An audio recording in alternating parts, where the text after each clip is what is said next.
नमो अरिहन्ताणं नमो सिद्धाणं नमो आयर्याणं नमो उवज्झायाणं नमो लोये सव्वसाहूणं मङ्गलं भगवान् वीरो मङ्गलं गौतमो गणी मङ्गलं कुन्दकुन्दार्यो जैनधर्मोऽस्तु मङ्गलं सर्वमङ्गलमाङ्गल्यं सर्वकल्याणकारिकं प्रधानं सर्वधर्माणां जैनं जयतु शासनं जैनं जयतु शासनं जैनं जयतु शासनं मोक्षमार्गस्य नेतारं भेत्तारं कर्मभूभृतां ज्ञातारं विश्वतत्त्वानां वन्दे तद्गुणलब्धये। पंच परमेष्टि भगवान की जय। देवादिदेव 1008 श्री आदिनाथ भगवान की जय। संत शिरोमणि आचार्य गुरुवर विद्यासागर जी महाराज की जय।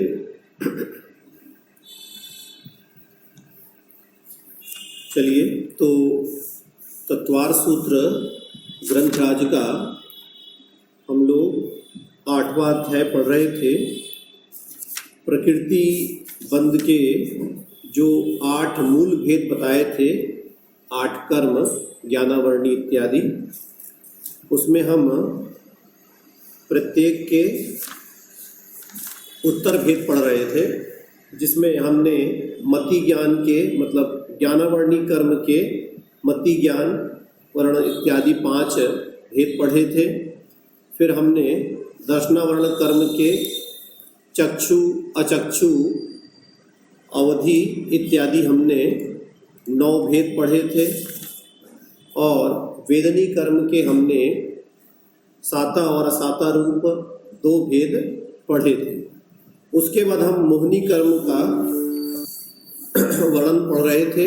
मोहिनी कर्म के जो 28 भेद कहे गए हैं, देखिए एक बार पुनः इस सूत्र को अपन देख लेते हैं, मोहिनी कर्म के भेदों को। सूत्र नंबर 9,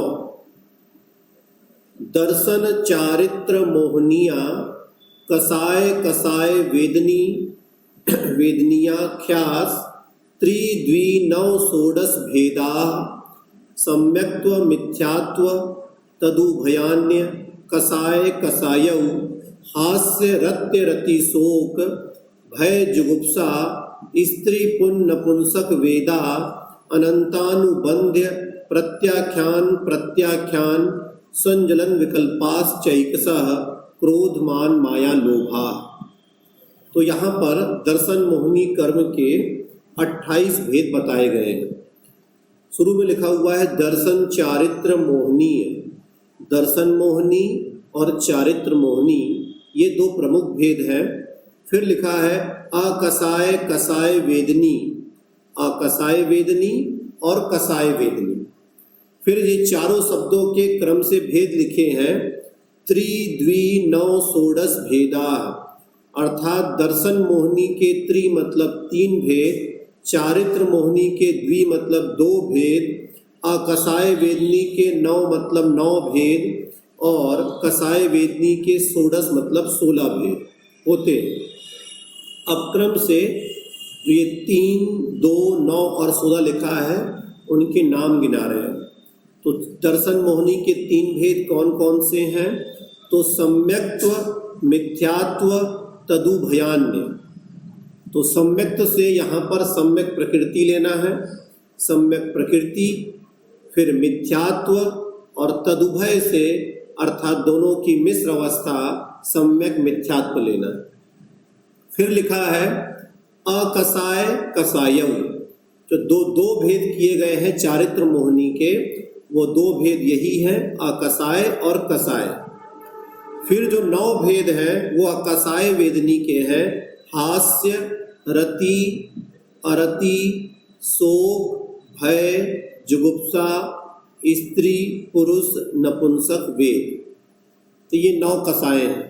फिर उसके बाद जो 16 भेद है कसाय के, कसाय वेदनी के, वो है अनंतानुबंधी, अप्रत्याख्यान, प्रत्याख्यान, संजलन और विकल्प च एक सा, और प्रत्येक के ये विकल्प है क्रोध मान माया लोभ।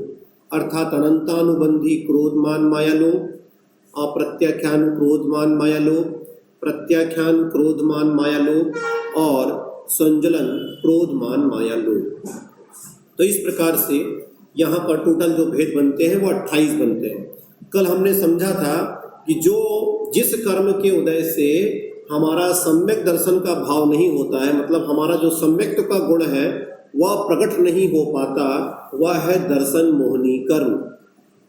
और जिस कर्म के उदय से हमारा चारित्र प्रकट नहीं हो पाता है, हमारा सम्यक चारित्र प्रकट नहीं हो पाता है, वो है चारित्र मोहनी कर्म। ठीक है, फिर उसी के भेद लिखे हुए हैं। दर्शन मोहनी के 3 भेद होते हैं और चारित्र मोहनी के 16 और 9 मिलाकर के 25 भेद होते हैं, क्योंकि कसाय और अकसाय वेदनी दोनों चारित्र मोहनी के ही भेद हैं। ठीक है, तो हास्य आदि जो 9 कसाएं हैं वो चारित्र मोहनी की अकसाय वेदनी अकसाय कहलाती हैं, और चारित्र मोहनी की जो 16 है वो कसाय कहलाती है। तो दर्शन मोहनी के जो 3 भेद है, मिथ्यात्व, सम्यक मिथ्यात्व और सम्यक प्रकृति। मिथ्यात्व किसे कहते हैं? तत्वों का श्रद्धा नहीं होना, सच्चे देवशास्त्र गुरु पर श्रद्धा नहीं बन पाना, जिस कर्म के उदय से होता है वह मिथ्यात्व कर्म है। फिर सम्यक मिथ्यात्व में क्या होता है? सम्यक मिथ्यात्व में कुछ श्रद्धा हमारी रहती है, कुछ श्रद्धा नहीं रहती है, तो दोनों 50-50 रहता है, तो वो होता है हमारा सम्यक मिथ्यात्व। और सम्यक प्रकृति क्या होती है? तो पहले मिथ्यात्व से हमें सम्यक दर्शन की प्राप्ति होती है, और सम्यक दर्शन की प्राप्ति होने के बाद जब थोड़े बहुत दोष लगते हैं शुरू में, तब वहाँ पर सम्यक प्रकृति कर्म उदय में रहता है, इसलिए थोड़े बहुत दोष लगते हैं। तो उस सम्यक प्रकृति के रहने पर कहा जाता है कि सम्यक दर्शन दूषित नहीं होता पूरा, मतलब हम सम्यक दर्शन से पूरे च्युत नहीं होते हैं, तो वो जो स्थिति बनती है उसे कहते हैं सम्यक प्रकृति। तो इन तीनों के अभाव से सम्यक दर्शन, शुद्ध सम्यक दर्शन की प्राप्ति होती है। तो ये 3 दर्शन मोहनी कर्म के भेद हुए। फिर उसके बाद में हास्य आदि 9 गिनाई गई है। हास्य जिस कर्म के उदय से हंसी आती है, जिस कर्म के उदय से दूसरे से प्रीति होती है, जिस कर्म के उदय से दूसरे या दूसरी वस्तुओं से प्रीति नहीं होती है, द्वेष होता है, किसी के बिछुड़ जाने पर या किसी वस्तु के गुम हो जाने पर, किसी के मर जाने पर जो अंदर में आकुलता होती है उसे शोक कहते हैं। डर जो लगता है हमें वो भय कहलाता है। जुगुप्सा मतलब ग्लानि होना, किसी वस्तु या किसी व्यक्ति से, है ना, उसके मैले त्याग शरीर को देख करके ग्लानि का भाव आना, वो जुगुप्सा कहलाता है।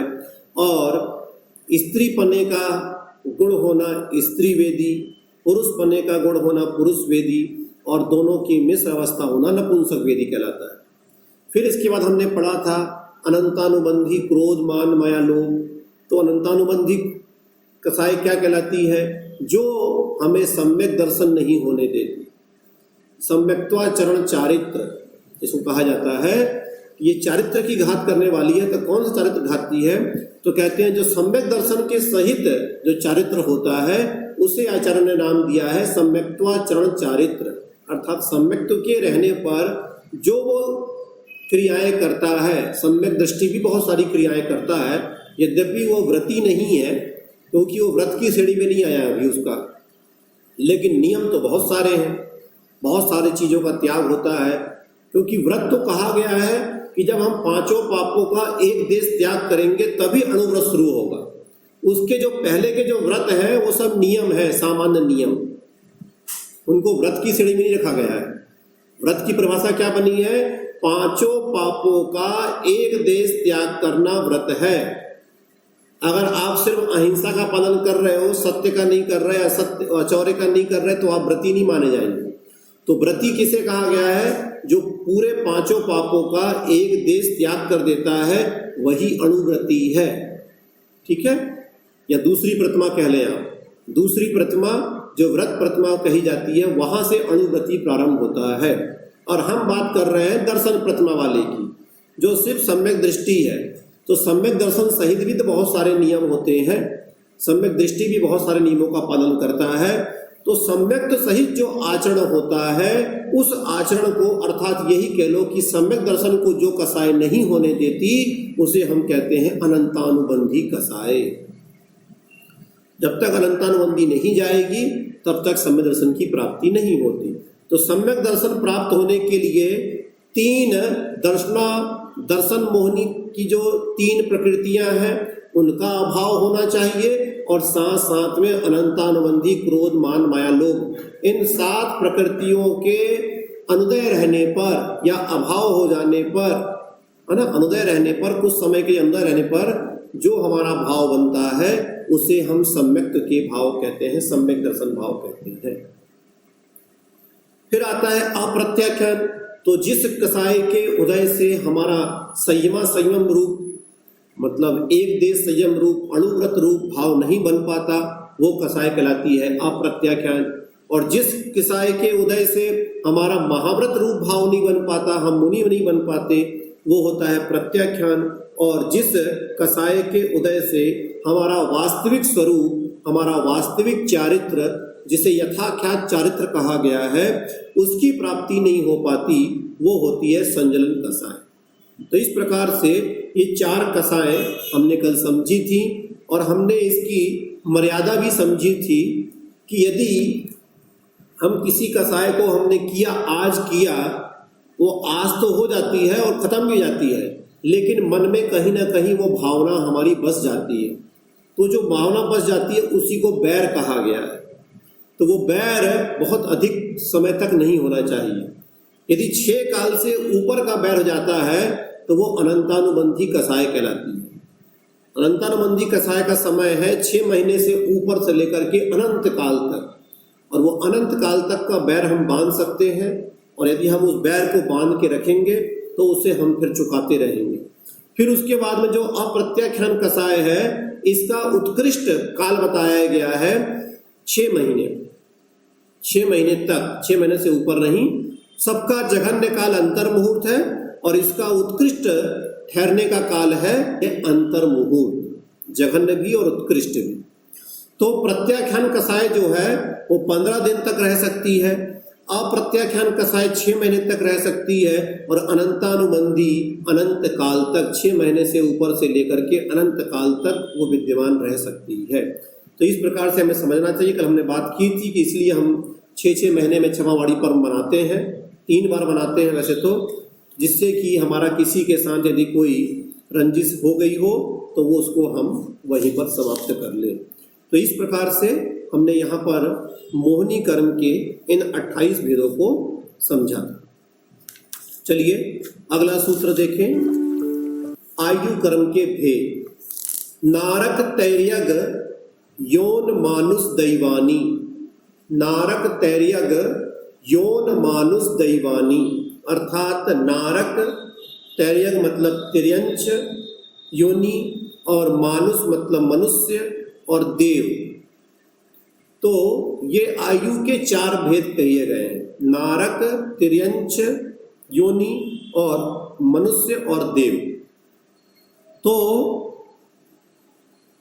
जिस कर्म के उदय से नारकी के शरीर में रुकना पड़े वो नारक आयु है, जिस कर्म के उदय से तिर्यंच के शरीर में रुकना पड़े वो तिर्यंच आयु है, जिस कर्म के उदय से मनुष्य के शरीर में रुकना पड़े वो मनुष्य आयु है, और जिस कर्म के उदय से देव के शरीर में रुकना पड़े उसे हम देव आयु कहेंगे। कल एक प्रश्न आया था कि आयु कर्म मतलब नरक आयु और नरक गति। वो बोल रही थी कि नरक आयु तो अच्छी है, नहीं ऐसा नहीं है। देखिए आयु और गति में क्या है, 2 गति अच्छी है और 2 गति खराब है, मतलब 2 गति शुभ है और 2 गति अशुभ है। तो 2 गति शुभ कौन कौन सी है, तो मनुष्य गति शुभ है और देव गति शुभ मानी गई है, और तिर्यंच गति अशुभ है और नरक गति अशुभ है। तो गति में 2 अशुभ है 2 शुभ है, लेकिन आयु में ऐसा नहीं है। आयु में भी ऐसा ही है, लेकिन तिरंच आयु अशुभ नहीं है, वो शुभ है। तो क्या हो जाएगा? तो 3 आयु शुभ हो जाएंगी और नरक आयु अशुभ मानी जाएगी। तो कौन कौन सी आयु शुभ हो गई? मनुष्य आयु, देव आयु और साथ में तिरंच आयु भी शुभ है। तिरंच गति अशुभ है, लेकिन तिरंच आयु शुभ है। नरक गति वाले में तो नरक गति भी अशुभ है और नरक आयु भी अशुभ है। मनुष्य में दोनों शुभ है, देव में दोनों शुभ है, लेकिन तिरंच में थोड़ा सा अंतर है। तो तिरंच में क्या है? तिरंच गति तो अशुभ है, लेकिन तिरंच आयु शुभ है। अब इसका कारण क्या है? इसका कारण ये है कि तिरंच आयु वाला जीव, जो भी जीव है, वो मरना नहीं चाहता। गति में तो दुख बहुत है, गति खराब भी है, लेकिन तिरंच आयु जिसको मिल जाती है वो जीव मरना नहीं चाहता है। लेकिन नरक गति वाला तो प्रतिक्षण मरना चाहता है। वो यही चाहता है कि मैं इस नरक से छुटकारा पाऊं और मर करके दूसरी गति में जाऊं। इसलिए नरक आयु को अशुभ कह दिया गया है, लेकिन तिरंच आयु शुभ कही गई है। तो इस प्रकार से लगाइएगा। चलिए, अब अगला सूत्र है नाम कर्म के भेद का, है ना। 42 नाम कर्म के जो भेद गिनाए गए हैं, मूल भेद, वो होते हैं 42। और जब हम उनके उत्तर भेद और करते हैं तब बनते हैं टोटल 93 भेद। आइए इस सूत्र को बहुत अच्छी तरीके से समझते हैं हम कि किस प्रकार से नाम कर्म के 42 और 93 भेद बनते हैं। चलिए एक बार पढ़ लेते हैं पहले इसको। गति जाति शरीरांगोपांग निर्माण बंधन संघात संस्थान सहनन स्पर्श रस गंध वर्णानुपूर्व्या गुरु लघुप घात पर घाता तपो द्योतोक्षवास विहायो गत्यः प्रत्येक शरीर त्रस सुभग सुस्वर शुभ सूक्ष्म पर्याप्ति स्थिरादे यशः कीर्ति सेतराणि तीर्थकरत्वं च। एक बार पुनः देख लें। गति जाति शरीरांगोपांग निर्माण बंधन संघात संस्थान सहनन स्पर्श रस गंध वर्णानुपूर्व्या गुरु लघुपघात पर घाता तपोद्योतोक्षवास विहायो गत्यः प्रत्येक शरीर त्रस सुभग सुस्वर शुभ सूक्ष्म पर्याप्ति स्थिरादे यशः कीर्ति सेतराणि तीर्थकरत्वं च। अब देखिए, इसमें 2 जगह पर समास टूटा हुआ है। एक तो विहायो गत्या तक एक ही समास है, और फिर उसके बाद में यहां लास्ट में तीर्थकरत्वं च यहां पर है। ठीक है ना।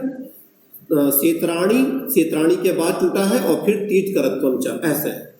तो 3 फुल स्टॉप में यहां तक ये पूरा सूत्र हुआ है। अब देखिए कैसे निकालना है। गति जाति शरीर आंगोपांग, ये 4 हो गए। गति जाति शरीर आंगोपांग। फिर निर्माण बंधन संघात संस्थान, ये 4 हो गए, 8 हो गए। फिर उसके बाद में सहनन, ये 9 हो गए। तो सहनन तक 9 भेद हो गए। फिर स्पर्श रस गंध वर्ण, ये 4, तो 9 4 13 हो गए। फिर आनुपूर्वी, ये 14। अगुरु लघु, ये 15। उपघात 16। परघात 17। आतप 18। उद्योत 19। उच्छ्वास 20 और विहायो गत्या 21। तो यहाँ तक, जहाँ तक ये पहला समास है, यहाँ तक 21 भेद आपके नाम कर्म के बन गए। ठीक है। अब उसके बाद में 10 भेद लिखे हैं। प्रत्येक शरीर त्रस सुभग सुस्वर शुभ सूक्ष्म, यहाँ तक 5 हो गए शुभ तक। फिर सूक्ष्म पर्याप्ति स्थिर आदेय और यशः कीर्ति, ये 5 हो गए, तो 10 हो गए। और उसके आगे लिखा है सइतराणी। सइतराणी का मतलब होता है इससे विपरीत, इसके उल्टे। तो इसके उल्टे क्या बनेंगे? प्रत्येक शरीर का बनता है साधारण शरीर, त्रस का बनता है स्थावर, सुभग का बनेगा दुर्भग, सुस्वर का बनेगा दुस्वर, शुभ का बनेगा अशुभ, सूक्ष्म का बनेगा स्थूल, पर्याप्ति का अपर्याप्ति, स्थिर का अस्थिर और आदेय का अनादेय, यशः कीर्ति का अयशः कीर्ति और अंत में है तीर्थंकर प्रकृति तीर्थकरत्वम च। तो वो शुरू के 21 और ये 20 तो होगा 41 और एक मिलाएंगे तीर्थंकर तो 42। अब हमें जब इनके भेद पढ़ेंगे ना तो भेद करते जाएंगे तो 93 बन जाएंगे। गति, ये सब जितनी भी चीजें हमने देखी इसमें इस सूत्र में, ये सब चीजें नाम कर्म के उदय से प्राप्त होती हैं। नाम कर्म के उदय से सब चीजें मिलती हैं। गति, गति की प्राप्ति नाम कर्म के उदय से होती है। तो गति किसे कहेंगे? तो गति नाम कर्म के उदय से किसी पर्याय विशेष में जाना गति कहलाता है ना। तो गति कितनी होती है? 4। तो गति नाम कर्म के उदय से नरक में जाना नरक गति है, देव में जाना देव गति है, मनुष्य में जाना मनुष्य गति है और तिरंच में गमन होना तिरंच गति है। तो गति की प्राप्ति किस कर्म से होती है? नाम कर्म से। जाति, जाति कितनी होती है? 5। कौन कौन सी जातियां होती हैं? तो 1 इंद्री, 2 इंद्री, 3 इंद्री, 4 इंद्री और पंचेंद्री, ये जातियां हैं। जातियां का मतलब क्या कहलाएंगे? जाति किसे कहेंगे? तो जिस कर्म के उदय से अनेक प्राणियों को एक समान अवस्था में रखा जाता है, एक समान अवस्था का माना जाता है, उसे जाति कहते हैं। तो हमने क्या कह दिया? ये सब 1 इंद्री वाले हैं, तो इनकी क्या हो गई? 1 इंद्री जाति। ठीक है। ये सब 2 इंद्री वाले जीव हैं, इनकी क्या हो गई? 2 इंद्री जाति। ये सब 3 इंद्री वाले हैं, ये 3 इंद्री जाति। इंद्रियां तो आप समझते ही होंगे, है ना, पाठ सरल है। अब बात आती है कि हमने परिभाषा तो पढ़ी है इंद्रियों की कि जिसके पास 1 इंद्री होती है, अर्थात पहली इंद्री, पहली मतलब स्पर्श इंद्री, ऐसा नहीं कि जो मन में आए तो ले लेंगे, इसका भी क्रम है। स्पर्शन इंद्री पहले मिलती है, फिर रसना मिलती है, फिर घ्राण, फिर चक्षु और फिर कर्ण, ये क्रम से ऐसे मिलती है। तो स्पर्शन, रसना, घ्राण, चक्षु और कर्ण, ये 5 इंद्रियों का क्रम है। तो यदि हम बोलते हैं 1 इंद्री तो मतलब उसके पास सिर्फ 1 ही इंद्री है, स्पर्शन इंद्री। यदि हम 2 बोलते हैं तो स्पर्शन और रसना है, 3 बोलते हैं तो स्पर्शन, रसना, घ्राण है। इसी प्रकार से 4 और 5 लगा लेंगे। अब बात आती है कि हम पहचानते कैसे हैं कि कौन सा जीव कौन सी इंद्री का है। जैसे मान लीजिए हम कोई जीव ला करके यहाँ रख दे छोटा सा और हम बोले कि बताओ ये कितने इंद्री है, तो हम कैसे पहचानेंगे कि ये कितने इंद्री है?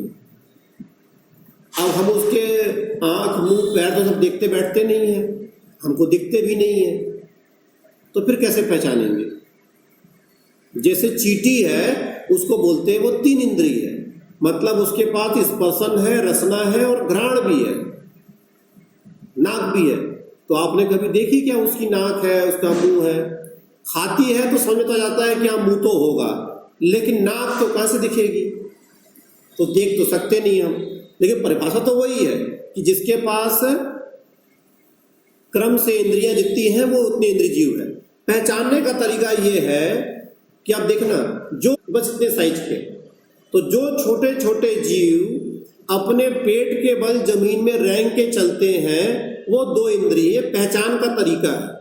जैसे केंचुआ, शंख, सीप, है ना, इत्यादि, ये सब 2 इंद्रिय माने जाते हैं। जो छोटे छोटे जीव जो पेट के बल रेंग के चलते हैं, तो ऐसे रेंग के चलने में सांप भी चलता है, लेकिन सांप तो बहुत बड़े बड़े होते हैं, अजगर है वो तो कितना बड़ा होता है, तो वो नहीं। 3 इंद्री, जो छोटे छोटे जीव अपने पैरों से जमीन में चलते हैं वो सब 3 इंद्री हैं। जैसे चींटी, चीटा और आपको जू, खटमल, ये सब 3 इंद्री हैं। और ये घोल इत्यादि निकलते हैं, जो कीड़े निकलते हैं हमारे अनाजों में, वो सब 3 इंद्री।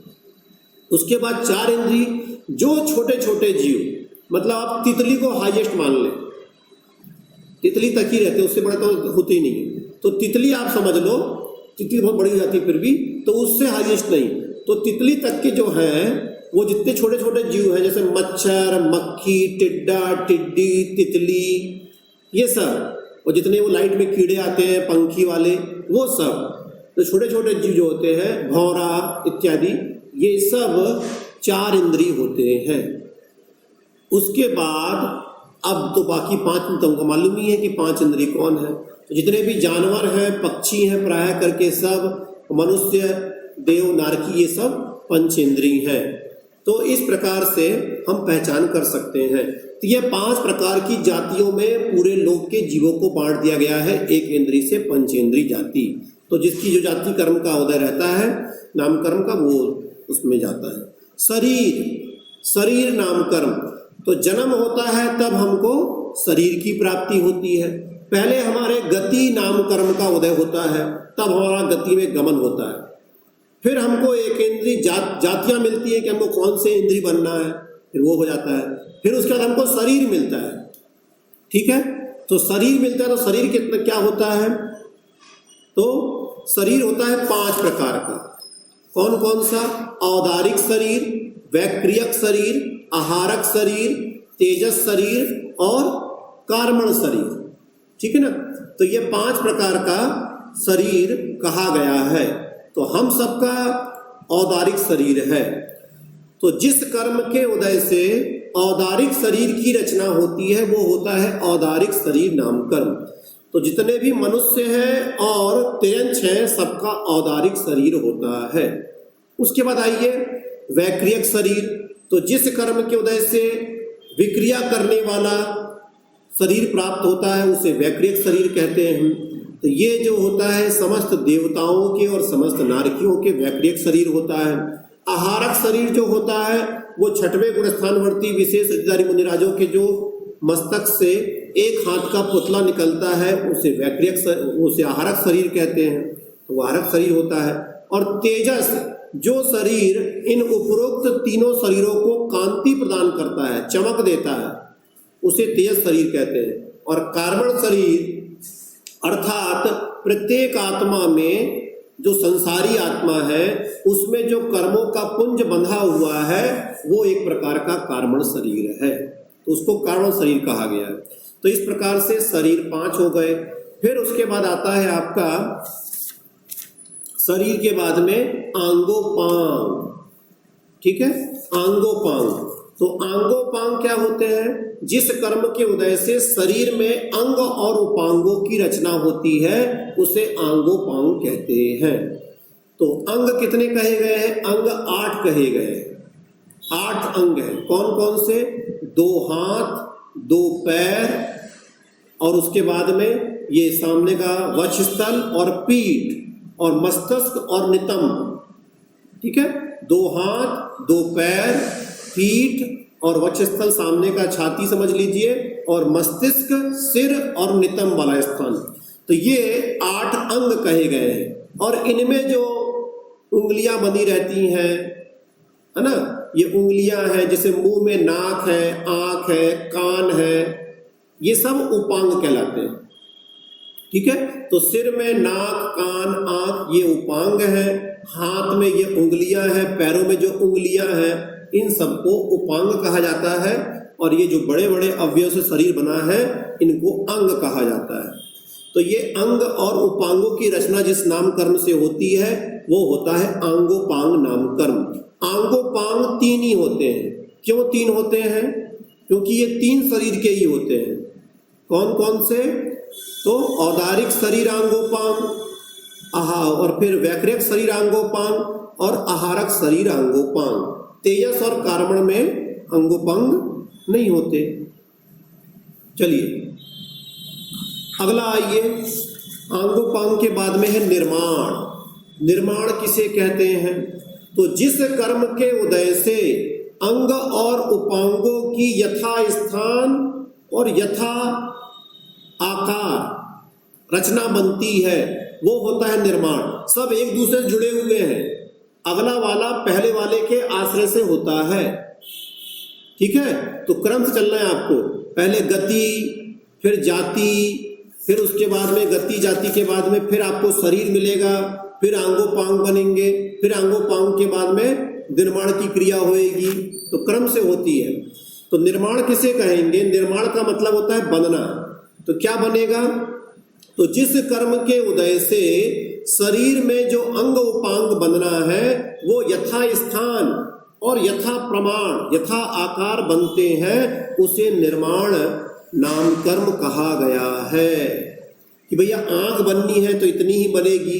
किसी किसी का निर्माण नाम कर्म खराब रहता है, इसलिए किसी का हाथ आधा बन जाता है, किसी का हाथ बनता ही नहीं है, किसी का हाथ टेढ़ा बन जाता है, कोई लूला लंगड़ा जो पैदा होता है उसके निर्माण नाम कर्म का हम कहेंगे सही उदय नहीं था, इसलिए उसके अंग उपांग सही नहीं बने हैं। तो निर्माण नाम कर्म से शरीर के जो अंगोपांग है वो यथा स्थान और यथा प्रमाण बनते हैं। फिर आता है अगला बंधन। बंधन किसे कहते हैं? तो बंधन कहते हैं कि शरीर को बनाने के लिए आहार वर्गणाओं का ग्रहण होता है। जैसे ही जीव दूसरी गति से मरण करके और नवीन गति में आता है, तो जैसे ही उसका जन्म होता है वो तुरंत आहार वर्णाओं को ग्रहण करना प्रारंभ करता है शरीर बनाने के लिए। तो सबसे पहले उसमें क्या होगा? ये सब ऊपर की काम हो गए, यथास्थान बनेंगे, सब तो कर्म का उदय उसके रहेगा। अब बनने की क्रिया प्रारंभ हुई तो बंधन शुरू हुआ। तो बंधन किसे कहेंगे?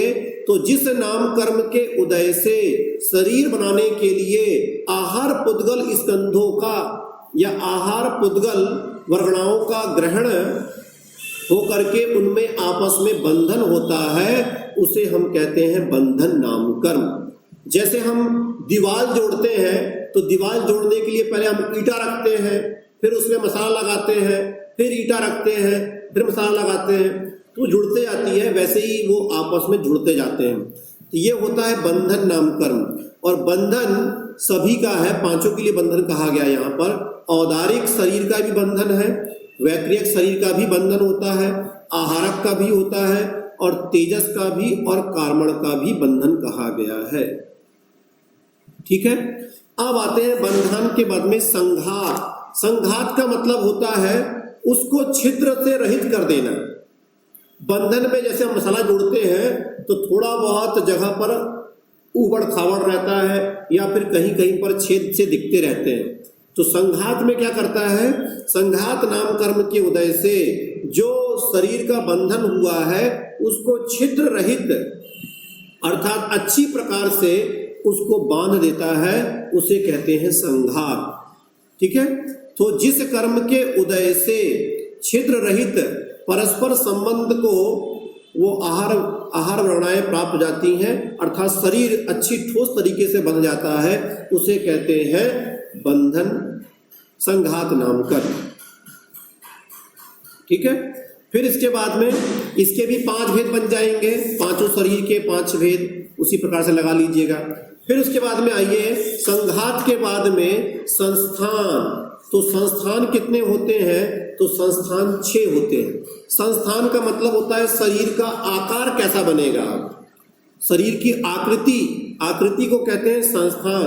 जो शरीर बनेगा हमारा वो अब कैसे आकृति का बनेगा? तो उसके लिए कहा गया है 6 प्रकार की आकृति होती है। संस्थान 6 प्रकार के कहे गए हैं। पहला है समचतुस्र संस्थान। समचतुस्र संस्थान का मतलब ये होता है कि हर अव्यय जो एक से हैं वो बिल्कुल समान बनेंगे।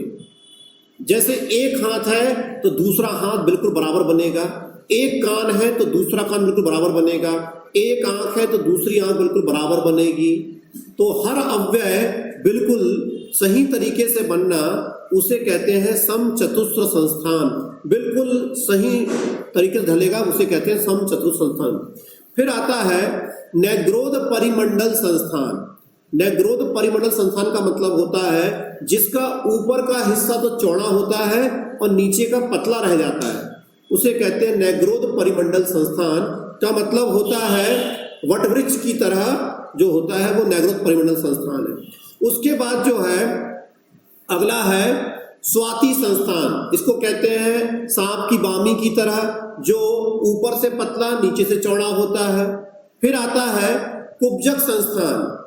कुब्जक संस्थान का मतलब जिसके कुबड़ इत्यादि निकली रहती है वो कुब्जक संस्थान वाला हो जाता है। वामन संस्थान जो बौना रह जाता है वो बौना जो होता है वो वामन संस्थान। और हुंडक हम सबका हुंडक संस्थान है, प्राय करके सभी का।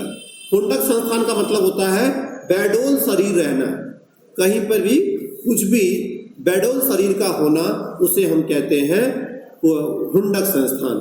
इसके बाद आते हैं हम सहनन में। सहनन का मतलब होता है मजबूती, हड्डियों की जो मजबूती होती है वो किस प्रकार की होती है। तो इसके लिए सहनन के भी 6 भेद किए गए हैं। कौन कौन से?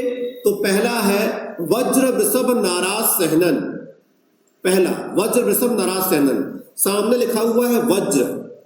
तो वज्र का मतलब वज्र का मतलब लोहे जैसा होना। क्या चीज? वृषभ, नाराज और सहनन। वृषभ का मतलब होता है मांस, हमारा जो वेस्टन होता है वो मांस। नाराज मतलब होता है कीले और सहनन का मतलब होता है हड्डियों की मजबूती। तो जिनका वज्र वृषभ नाराज सहनन होता है उनकी हड्डियां और हड्डियों में जो कीले लगी रहती हैं वो कील और उनका मांस ये सब वज्र का होता है, जैसे तीर्थंकर इत्यादि महापुरुषों का। फिर उसके बाद में आता है वज्र नाराज सहनन, जिनका नाराज मतलब कीले और हड्डियां तो वज्र की होती हैं लेकिन मांस सामान्य होता है, उसे कहते हैं वज्र नाराज सहनन वाले। अर्ध नाराज सहनन, जिनकी क्या बोल रहे हैं? अर्ध नाराज। अर्ध नाराज का मतलब यहां पे ये लेना है कि जिनमें आधी कीलें लगी होती हैं, ठीक है, आधी कीलें लगी होती हैं, हड्डियां सामान्य होती हैं, कील भी सामान्य है लेकिन कीलें कितनी लगी हैं?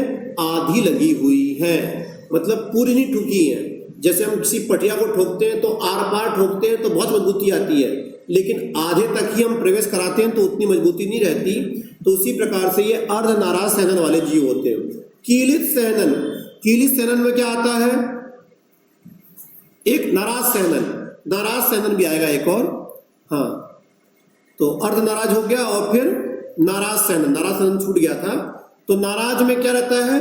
पूरी कीलें लगी रहती हैं और अर्ध नाराज में आधी कीलें लगी रहती हैं। और फिर आता है कीलित सहनन। कीलित सहनन में क्या होता है कि जो हड्डियां रहती हैं वो ही आपस में कीलित होती हैं, एक हड्डी दूसरे हड्डी से इस प्रकार से ज्वाइंट होती है, कीलित रहती है, उसे कहते हैं कीलित सहनन। और फिर आता है अंतिम असंप्राप्ता श्रीपाटिका सहनन। वर्तमान में हम सभी का ये अंतिम वाला है, जिसमें कीलें नहीं होती हैं, सिर्फ हड्डियां होती हैं, ठीक है, न तो कील किसी प्रकार की होती है, हड्डियां ही इस प्रकार से जुड़ी होती हैं और वो नसों से बंधी होती हैं चारों तरफ से। तो उसे कहते हैं जिसमें हड्डियां अलग अलग हो और नसों से जो बंधी हो उसे कहते हैं असंप्राप्ता श्रीपाटिका सहनन। तो ये हो गया। इसके बाद स्पर्श, रस, गंध और वर्ण की प्राप्ति होना, ठीक है। जिस कर्म के उदय से हम स्पर्श योग्य बनते हैं, रस ले सकते हैं इत्यादि कर ले, तो स्पर्श रस मतलब जिस कर्म के उदय से हमारे शरीर का स्पर्श होता है, हमारे शरीर में रस आता है, हमारे शरीर में गंध आती है और हमारे शरीर में वर्ण मिलता है, ठीक है, शरीर को सब मिलेगा। तो जिस कर्म के उदय से ये सब मिलता है वो होता है आपका स्पर्श, रस, गंध और वर्ण। 8 प्रकार का स्पर्श होता है, आपको मालूम है।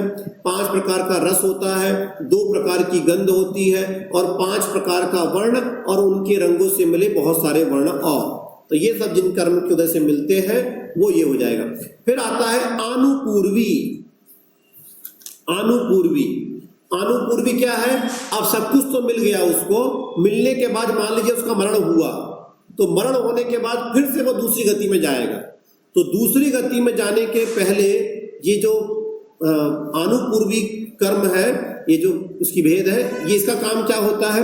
तो जिस कर्म के उदय से विग्रह गति में मरण से पहले के शरीर के आकार का ही आत्मा के प्रदेशों को बना करके रखना, जिस कर्म का काम होता है वो होती है आनुपूर्वी। मान लीजिए हम मनुष्य हैं, जब हम यहाँ से मरण करके जाएंगे तो हमारी आत्मा मनुष्य आकार की ही जाएगी और जो भी हम बनेंगे वो फिर उस आकार की हो जाएगी। वहां से जब जाएंगे तो उस आकार की जाएगी। तो ये अनुपूर्वी नाम कर्म का काम है, उस आत्मा के प्रदेशों को उस आकार का बना करके रखना। फिर आइए, अब उसके बाद में लिखा हुआ है आगे अगुरु लघु। अगुरु लघु मतलब जिस नाम कर्म के उदय से हमारा शरीर इतना अधिक भारी नहीं होता कि हम बिल्कुल दब जाएं, और इतना हल्का नहीं होता कि हम उड़ जाएं। मतलब हमारे शरीर में इतना हल्का और भारीपन नहीं होता कि हम इस प्रकार से हमारे शरीर बन जाए।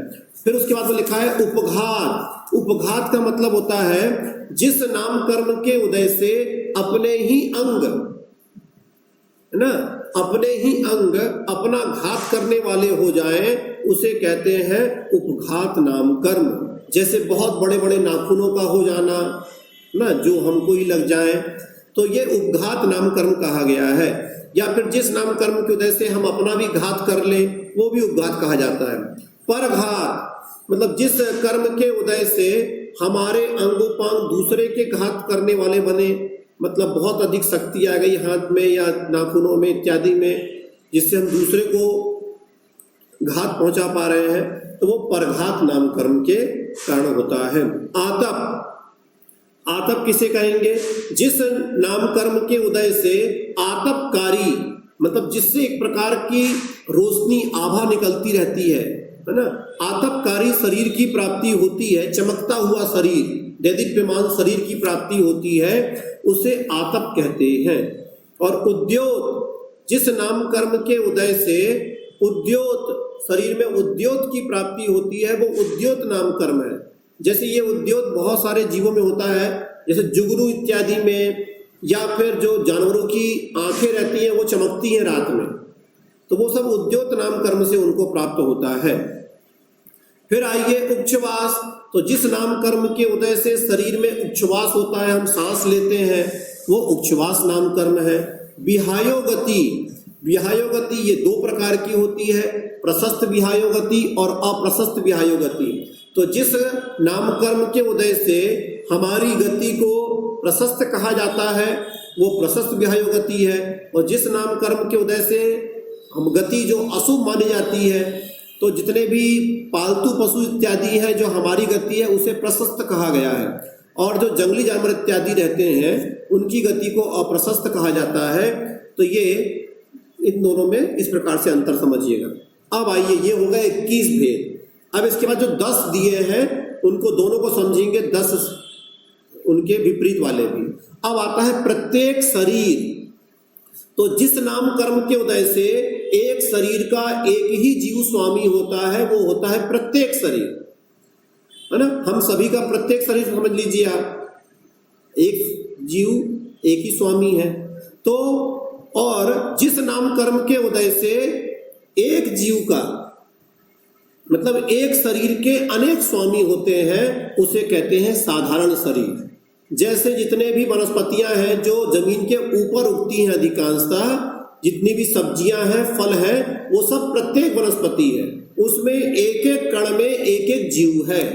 जैसे हम सेब लेते हैं, तो सेब का एक फल में एक एक कण में एक जीव है, तो उस एक सेब में असंख्यात जीव हुए। लेकिन जो आलू है, जो जमीन के नीचे पैदा होता, जितने भी गणंत चीजें हैं, वो आलू है, वो सब क्या है? साधारण वनस्पति है। उसमें क्या है? वो भी वनस्पतियां हैं, उनमें भी वैसे ही जीव है। लेकिन क्या विशेषता है? उसमें विशेषता ये है कि उसके एक एक कण में अनंतानंत आत्माएं एक साथ हैं। तो एक कण में अनंतानंत, दूसरी कण में अनंतानंत, तीसरी कण में अनंतानंत, मतलब अनंतानंत अनंतानंत आत्माओं का पुंज है एक आलू। मतलब आप साल भर ट्रक भर के सेब खा लीजिए, तो भी आप उतनी हिंसा के पापी नहीं होंगे जितना एक आलू खाने में हो जाएंगे। इसीलिए यद्यपि तो वो तो वनस्पति है तो वनस्पति, हम खा सकते हैं, लेकिन चूंकि जब उसमें बहुत सारी हिंसा हो रही है और हमारा काम जब कम हिंसा वाले पदार्थों के खाने से चल सकता है, तो हम बहुत हिंसा वाले पदार्थों को क्यों खाएं? इसलिए जमी कंदों को खाने का निषेध किया गया है। क्योंकि जितनी सारी वनस्पति आप साल भर में खाओगे, जितनी हिंसा आप उन साल भर में करने से करोगे उतनी हिंसा तो एक आलू खाने में हो जा रही है, तो हम फिर ऐसे सामानों को क्यों खाएं। इसलिए तो यहाँ पर एक शरीर की जहाँ अनेक आत्माएं स्वामी होती हैं उसे साधारण शरीर कहते हैं। वो एक साथ ही मरते हैं और एक साथ ही जन्मते हैं। त्रस, जिस नाम कर्म के उदय से 2, 3, 4 और 5 इंद्रियां प्राप्त होती हैं वो त्रस है। जिस नाम कर्म के उदय से 1 इंद्रिय प्राप्त होती है वो स्थावर है। सुभग, सुभग मतलब जिस नाम कर्म के उदय से दूसरे जीवों को हमसे प्रीति हो, हमको देख करके उसको अच्छा लगे, तो हमारे शरीर को देख करके उसको हमसे प्रीति हो जाए, प्रीति हो, उसे कहते हैं सुभग। और जिस नाम कर्म के उदय से हमको देख करके दूसरे को प्रीति ना उमड़े वो दुर्भग। सुस्वर, जिस नाम कर्म के उदय से हमें अच्छा स्वर मिले, हमारी जो आवाज हो वो सुरीली हो, वो सुस्वर, और सुरीली ना हो, खराब हो तो दुस्वर। शुभ, जिस नाम कर्म के उदय से हमारे सब अवयव देखने में अच्छे लगे, हमारा मस्तिष्क अच्छा लगे, हमारा आंख अच्छी लगे, सब कुछ हमारे अवयव जो बने हैं वो अच्छे दिखें, वो कहलाता है शुभ नाम कर्म। और अच्छे नहीं बने तो अशुभ नाम कर्म। सूक्ष्म, तो जिस नाम कर्म के उदय से हम बाधा को प्राप्त नहीं हो ऐसे शरीर को हम प्राप्त हो जाएं, जैसे छोटे छोटे जो जीव रहते हैं सूक्ष्म जीव, वो बाधा को प्राप्त नहीं होते हैं तो उनको सूक्ष्म नाम कर्म से वो शरीर मिलता है। और बादर अर्थात जो बाधा से सहित होते हैं वो बादर नाम कर्म से मिलते हैं, हमारा शरीर बादर है। पर्याप्ति, तो जिस नाम कर्म के उदय से शरीर में योग्य पर्याप्तियां पूर्ण हो जाती हैं वो पर्याप्तक नाम कर्म है। तो पर्याप्तियां 6 होती हैं, उन 6 पर्याप्तियों को जिनका पर्याप्तकपना रहता है वो पूर्ण कर लेते हैं।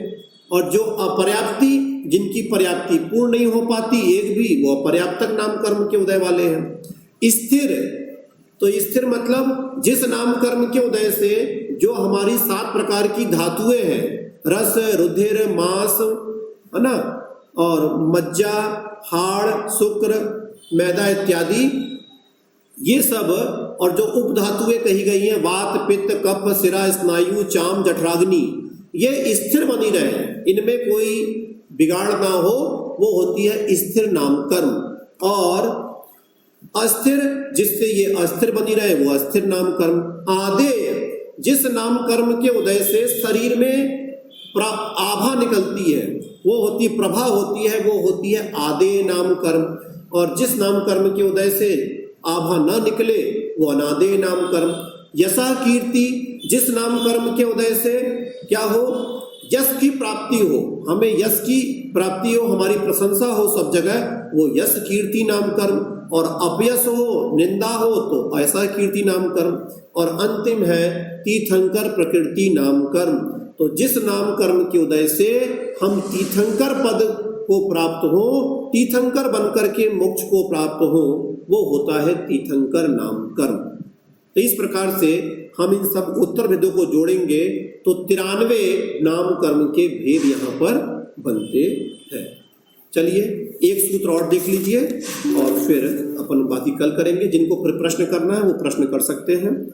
उच्चैर नीचैश्च, उच्चैर नीचैश्च, तो उच्चै नीचै च, तो गोत्र कर्म के यहाँ पे 2 भेद बताए जा रहे हैं।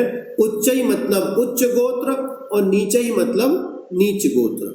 तो जिस कर्म के उदय से इस जीव को उस लोक में जहां वो जन्म ले रहा है वहां पर ऊंचा कुल प्राप्त होता है, जिसे लोग ऊंचा मानते हैं, ऐसे कुल में उसका जन्म होता है, उसे कहते हैं उच्च गोत्र।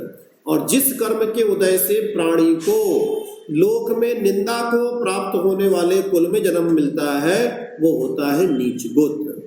तो हमको सम्मानजनक कुल में उत्पन्न कराना उच्च गोत्र कर्म का काम है, हमको अपमान वाले कुल में जन्म कराना ये हमारा नीच गोत्र कर्म का काम है। चलिए तो यहाँ तक अपन आपस रहने देते हैं। एक सूत्र और देख लीजिए, अंतराय कर्म के भेद। वीर दान लाभ भोगोपभोग वीर्याणाम, दान लाभ भोगोपभोग वीर्याणाम, अर्थात अंतराय कर्म के 5 भेद हैं, हम पहले भी पढ़ चुके हैं। दान, लाभ, भोग, उपभोग और वीर्य। ठीक है, तो ये अंतराय कर्म के 5 भेद हैं।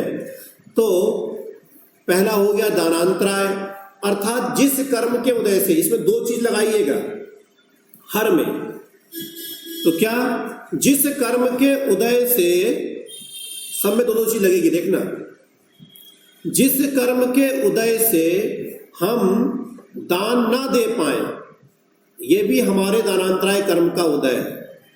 और जिस कर्म के उदय से, है ना, उसको लाभ भी लगा सकते हैं, मतलब कोई हमको दान ना दे पाए, हम उसको लाभ में ले लेंगे कि हमको लाभ ना हो पाए, तो लाभांतराय कर्म मान लेते हैं उसको। तो जिस कर्म के उदय से हमको लाभ की प्राप्ति ना हो, वो क्या हो जाए, लाभ हमारा रुक जाए, उसे हम कहेंगे लाभांतराय कर्म। तो जिस कर्म के उदय से हम किसी भोग को भोग ना पाए, जो एक बार खाने योग्य या ऐसे खाने इत्यादि के सामानों को हम खा नहीं पाए, हम भोग नहीं कर पाए उनका, तो वो हमारा भोगांतराय कर्म माना जाएगा। और जिस कर्म के उदय से जो चीजें बार बार भोगी जाती हैं, ऐसी वस्तु का हम उपभोग नहीं कर पाए, उसे हम कहेंगे उपभोगांतराय कर्म। और जिस कर्म के उदय से हमारी शक्ति में बाधा पहुंचती, हमारी शक्ति क्षीण हो जाती है, हम में शक्ति नहीं रहती और शक्ति में बाधा आती रहती है, वो कहलाता है वीर्यांतराय कर्म।